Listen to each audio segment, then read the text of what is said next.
Assalamualaikum dear students. I hope you all are fine and doing well in your homes. Welcome back to NPS official. Students, we were doing our chapter number 1 biology, introduction to biology. Slow and steady, we have completed our chapter number 1 with except the last topic. Today we will discuss our last topic, that is cellular organization. सबसे पहले आपने ये देखना है कि cellular organisation का मतलब क्या है। देखें स्टूडेंट्स, पांच ग्रुप्स में हमने ऑर्गेनिजम्स को डिवाइड किया हुआ है, ठीक है। कौन कौन से होंगे वो भी हम इस टॉपिक में देखेंगे, लेकिन जो सेल्स है ना वो बेसिकली तीन तरह के हैं। तीन तरीके से सेल ऑर्गेनाइज होते हैं, तीन तरीके से सेल आपस में रहते हैं। एक यूनिसेलुलर, बिल्कुल अकेला एक सेल जिसने अपने सारे काम खुद ही करने हैं। एक क्लोनियल सेल जिसने कॉलोनी बनाकर रहना है। एक मल्टी सेलुलर सेल। तीन तरह के हमारे पास सेल ऑर्गेनाइजेशन होती हैं, unicellular, colonial and multi cellular. ठीक है, तो हम इनको एक एक करके सबको देखेंगे और समझेंगे कि इनमें क्या क्या बातें एक्सप्लेन की गई हैं। All the organisms have been divided into 5 major groups. कौन कौन से मेजर ग्रुप्स हैं ऑर्गेनिजम्स के? वो टोटल है 5। कौन कौन से हैं?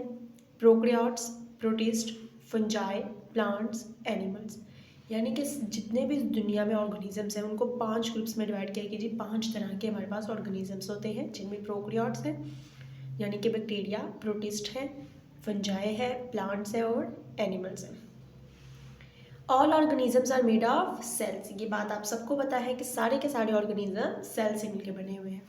There are 2 basic types of cells. The organisms in the first group are made of prokaryotic cells. ठीक है, जो फर्स्ट ग्रुप था वो किससे मिलकर बना हुआ है? प्रोकैरियोटिक सेल से। वाइल ऑल अदर ग्रुप्स जितने भी हैं यानी प्रोटिस्ट है, फंजाई है, प्लांट है, एनिमल है यूकैरियोटिक सेल। ये यूकैरियोटिक सेल से मिलकर बने हुए हैं। Cell organise in 3 ways to make the bodies of organisms. जैसे मैंने आपको बताया, सेल्स में unicellular, colonials and multicellular organisation. या तो यूनिसेलुलर होंगे या क्लोनियल होंगे या मल्टी सेलुलर होंगे। And the organisms formed through these organizations are unicellular organisms, colonial organisms and multicellular organisms। यानी वो सेल्स जो यूनिसेलुलर होंगे वो यूनिसेलुलर organisms कहलाएंगे। जो क्लोनियल्स बना करेंगे, क्लोनीज बना करेंगे, उनको हम कहेंगे क्लोनियल organisms। और जो मल्टी सेलुलर ऑर्गेनाइजेशंस बना करेंगे हम उनको कहेंगे multi cellular organisms. First one जो अभी हम स्टार्ट करेंगे वो है यूनिसेलुलर ऑर्गेनिजम्स। यूनी का मतलब ही क्या है? वन। यूनी का मीनिंग क्या है? One. In unicellular organisms only one cell makes the life of an organism. यानी कि पूरा का पूरा जो एक ऑर्गेनिज्म है वो एक सेल पे कंसिस्ट करता है। इसकी सबसे बड़ी एग्जांपल हमारे पास बैक्टीरिया आ जाता है। All the life activities are carried out by only cell. सिर्फ एक सेल की ही ने ही सारे काम करने हैं। जैसे एग्जांपल देखें आप, अमीबा, पेरामीशियम, यूग्लिना। ये 3 ऐसे हैं जो कि यूनिसेलुलर ऑर्गेनिजम्स, इनकी बॉडी एक सेल से मिलकर बनी हुई है।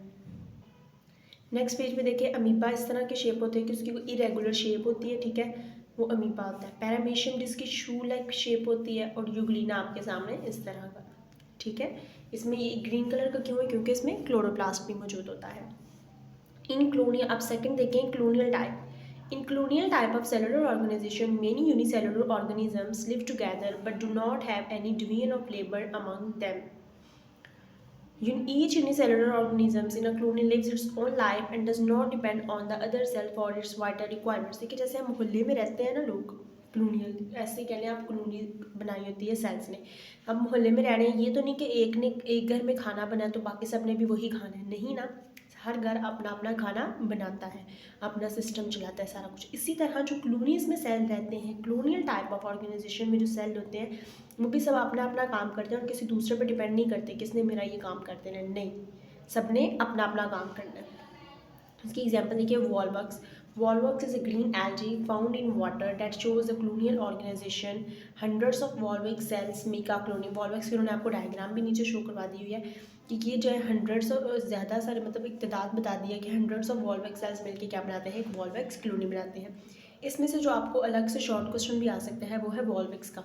तो आपने वो यहाँ से स्टार्ट करके यहाँ एंडिंग करनी है कि वॉलविक्स हमारे पास क्या है? ग्रीन एल्गी है, ठीक है, जो कि पानी में पाया जाता है।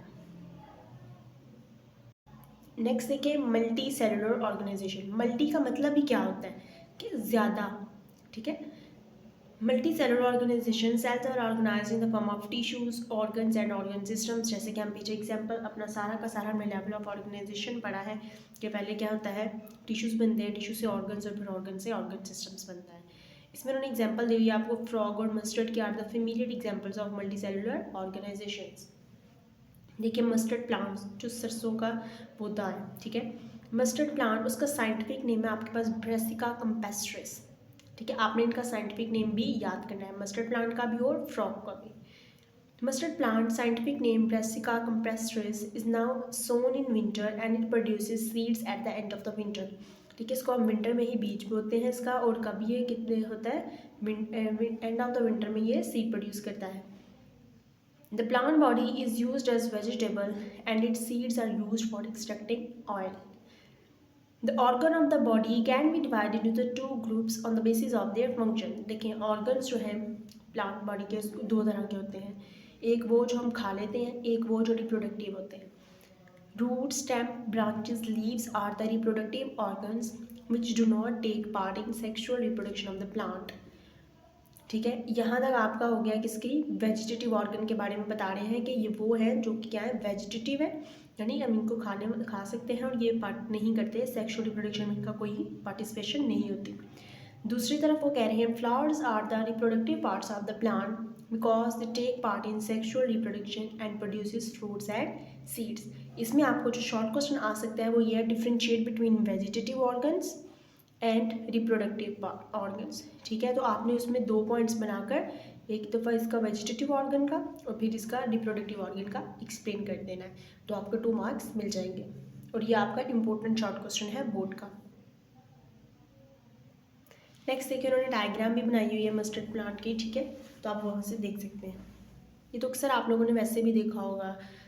Frog, scientific name Rana tigrina, इसका भी आपने साइंटिफिक नेम याद करना है। मैं अभी लास्ट पे, वीडियो के लास्ट पे आपको बताऊंगी कि साइंटिफिक नेम को राइट कैसे करते हैं।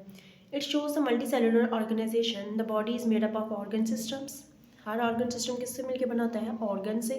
And each organ system consist of related organs, और ऑर्गन किससे मिलकर बना होता है, टिश्यू से, और टिश्यू आगे फर्दर सेल से। All the organs are made up of specific tissues, epithelial भी हो सकता है, ग्लैंडुलर भी हो सकता है, मस्कुलर भी हो सकता है, नर्वस भी हो सकता है। ठीक है, तो यहाँ तक आपका फ्रॉग हो गया। नीचे उन्होंने साथ ही आपको फ्रॉग की डायग्राम भी दिखाई हुई है, वो भी आपने फ्रॉग तो ऐसे भी रियल लाइफ में बच्चों ने देखा होता है। ब्रेसिका कंपेस्ट्रिस, आप नेम लिख लिया। आपने क्या करना है, जो फर्स्ट वर्ड होगा, देखिए जो साइंटिफिक नेम होता है वो दो नामों पे कंसिस्ट करता है। एक होता है जेनेटिक नेम, दूसरा होता है उसकी स्पीशी का नेम। तो जो फर्स्ट वर्ड होता है यानी जेनेटिक वर्ड होता है, उसका हमने फर्स्ट वर्ड कैपिटल ही लिखना होता है, लेकिन जो स्पीशी का होता है वो हमने हमेशा स्मॉल लिखना होता है फर्स्ट वर्ड। उसके अलावा क्या करना है, आपने इनको अंडरलाइन करना है, और वो भी अलग अलग अंडरलाइन करना है। इन दोनों के नीचे एक ही लाइन नहीं लगा दी, अलग अलग अंडरलाइन करना है। इसी तरह राना का हम आर कैपिटल लिखेंगे और टिग्रीना का टी स्मॉल लिखेंगे, उनको अलग अलग अंडरलाइन करेंगे। ठीक है, आपने इसको इस तरह लिख कर के राना टिग्रीना, इनको एक दस से अंडरलाइन करेंगे तो ये आपका गलत हो जाएगा, इसलिए आपने इनको अलग से ही अंडरलाइन करना है। ठीक है, क्योंकि बहुत सारे बच्चे मिस्टेक करते हैं कि वो लिख तो सही लेंगे कि मतलब ये फर्स्ट वर्ड कैपिटल और ये वाला स्मॉल, लेकिन अंडरलाइन क्या कर देंगे, एक ही कर देंगे। नहीं, आपने उनको सेपरेटली अंडरलाइन करना है। ठीक है, आई होप सो कि आपको इस चैप्टर की बिल्कुल अच्छे से समझ आ गई होगी। नेक्स्ट वीडियो में इंशाल्लाह हम इसकी एक्सरसाइज करेंगे। Till my next video, take care, अल्लाह हाफिज़।